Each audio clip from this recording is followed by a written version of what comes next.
So Friday night game, senior appreciation night. A lot of great players on this team we're going to honor, and chance to play a team that beat us pretty soundly last year. It's just another opportunity for us to play at home and work on improving. And so a little bit different schedule during the week. Obviously, some adjustments that had to be made, but nothing that really throws us off our routine or our schedule. So I think our guys, are excited to play again after, Saturday's game, going in and looking at it yesterday, and just trying to, put into action some of the corrections we need to make to be a better team this Friday night. Obviously, Georgia State has a lot of new faces, new coach and everything. Just preparing for them, I guess, how different are they this year versus last year? They're not that different, but you're right. They have a lot of different players, a lot of new guys, but they've got some returners and they added some transfers. I think they have some things they do on offense that, they're explosive. Defensively, they make a lot of plays with the ball in the air, a lot of interceptions. They play hard up front. They made a switch at quarterback, and this guy's been really, really effective throwing the ball, and he can extend plays. They've got receivers that can make plays in the pass game. They're physical up front in the run, and with their offensive line, their running backs are explosive guys, and then defensively, they play aggressive. I'm really impressed with their defensive line, the way they get up the field and attack gaps, and the way their linebackers come downhill. And then, like I said, their secondary is a lot of ball hawks. So it's just another great challenge for us. It's like every week. Every week's a challenge. And once again, I'll tell you, we don't look at the record. We look at the film, and it's what we see on film. And I see a really good football team and a team that beat us soundly last year.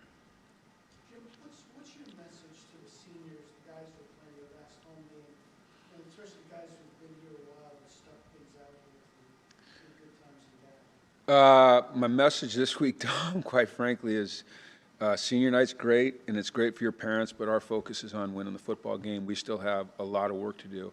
If this was the last game of the season, I think it would be different, right? But we have 3 to go after this, and so it just changes the way you approach it. It doesn't seem final, and I don't want them to feel that. I'm sure there'll be some emotion, there'll be some tears out of moms, but the players need to stay focused on what's happening after that little ceremony. Because unlike some of these other sports that can have the give out the jerseys, and we get 12 shots. We get 12 shots to play. And it's a physical, violent game.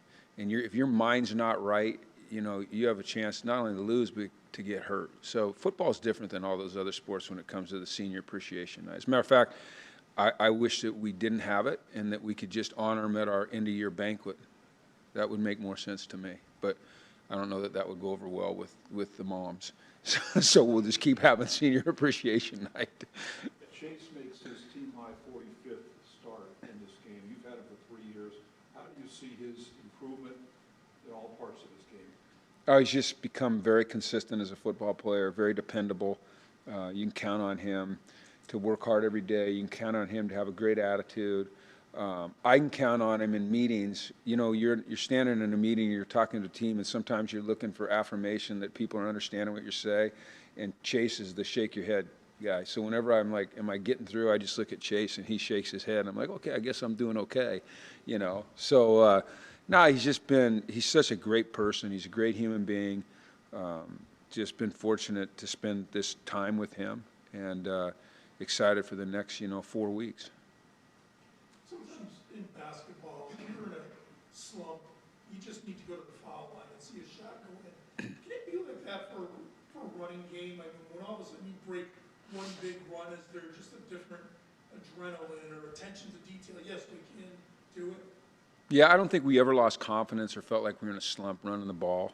I don't think we ever felt like it. I mean, sure, it appeared like it, and statistically it looked like it, but I don't think our attitude was ever in a slump. But to answer your question, yeah, I truly believe that. Yeah, I think once Darrell made that run, we broke some other runs, and we had another good run that was taken away by when Lewis Hansen drove his guy up into the stands, and got the penalty. So, the hope is that, we learned what we need to do better, and we can apply it going forward in the run game. But I think there's something to that, yeah.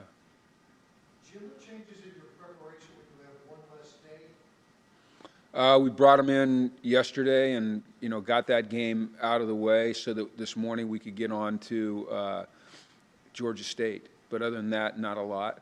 You have to just emphasize the recovery aspect, refueling, taking care of your body.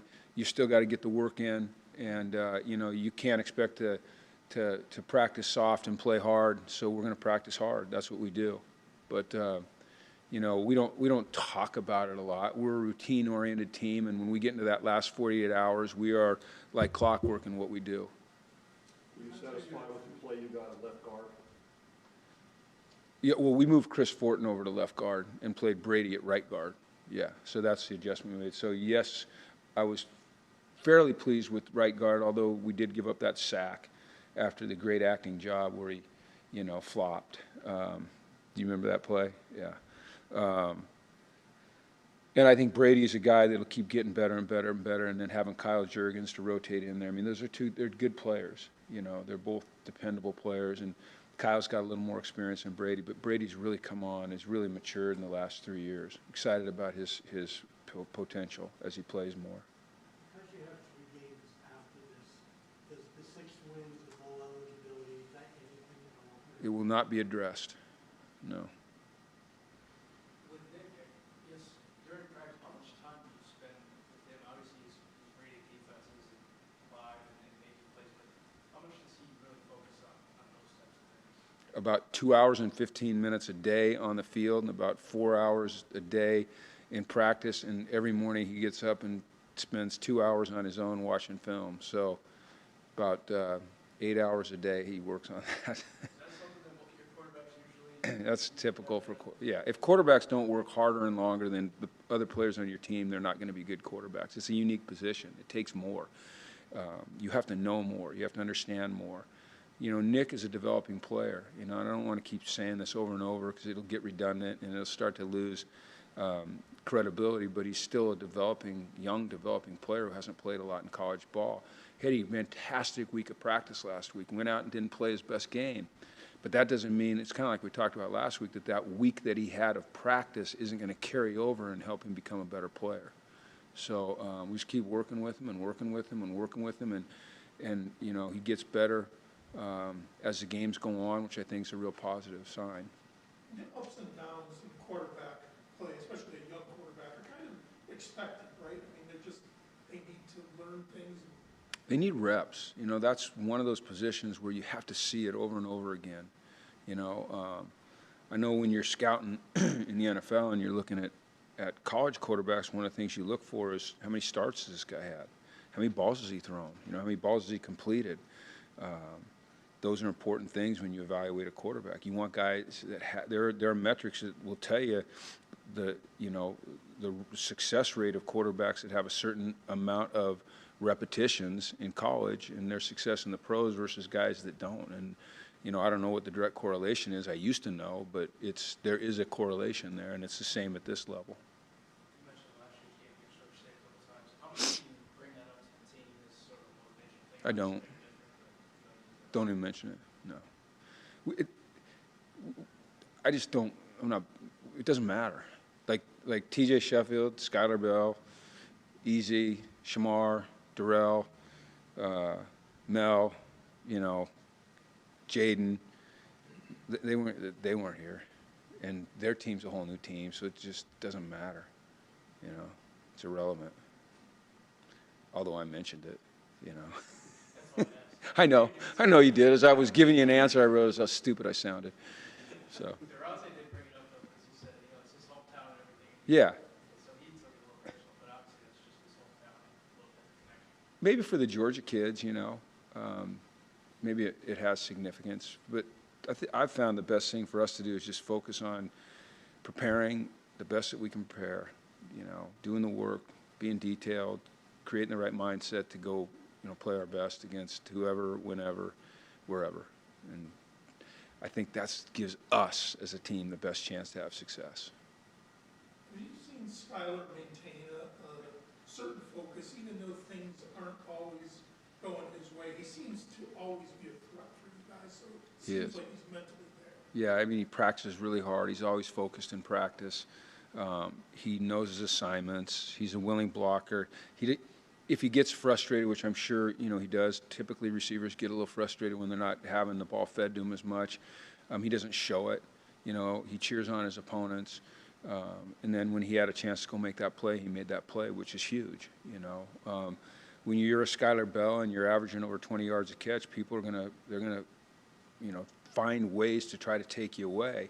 But what's important is when they don't have the right coverage dialed up and you do get a one-on-one, that you have a chance to go win, which he did the other night.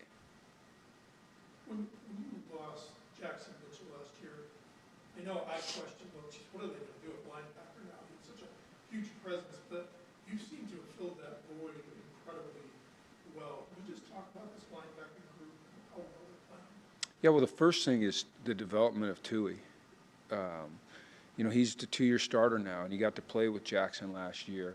And he's been around here for a while, and he's been developing and getting bigger and getting faster and getting stronger and getting reps.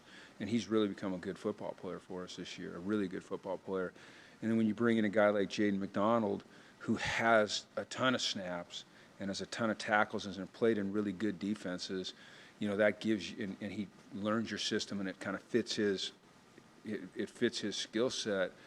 You're going to expect production, and those two guys have been very, very productive, and they have complementary styles of play, and they're both very intelligent. They both work very hard, and that experience is something that's been very important for us. Can they both play at the next level? Yeah, I think they can. I think they have a chance. I mean, it's hard to play at the next level. I mean, I don't think people have an understanding of just what it takes to play in the National Football League. I mean, it's hard, And but yeah, I would hope that if they get the opportunity, then they just got to make the most of it. And I will be sure to make sure they get the opportunity. You mentioned that Jaden fits this 3-3-5 defense really well. Was he brought in as a transfer before Matt Brock was hired, or when did that timing all fall into place? Jaden came after. Well, we recruited. He went in the portal, in the initial portal window. He went in, and we recruited him, and he actually came in for a visit, and he just hit it off really well. But then Indiana came in with a pretty big number, and they were transitioning staffs, and he went there, and then it didn't work out the way he wanted it to during the spring, and so he ran into the portal, and we had a relationship going, and got him here. So Matt had something to do. We knew we weren't going to take him if he didn't fit what we wanted to do, and Matt really liked him. So okay. When Price was injured, and every now and then we'd wonder if he was about ready to come, your other defensive guys would say, man, just wait till Price Yates gets here. We're doing pretty well, but wait till he gets here. Why? What does he bring that's different or just high level? From an athleticism standpoint, he's explosive. He's a quick twitch guy. He's violent with his hands. He can get off blocks. He runs really, really well. He's highly intelligent as a football player and as a person. He's got a great motor. He goes hard all the time. He's got a lot of versatility to do a lot of different things. He can drop into coverage if you need him to. He's a good pass rusher. He plays the run well. He can play multiple positions on the defensive line.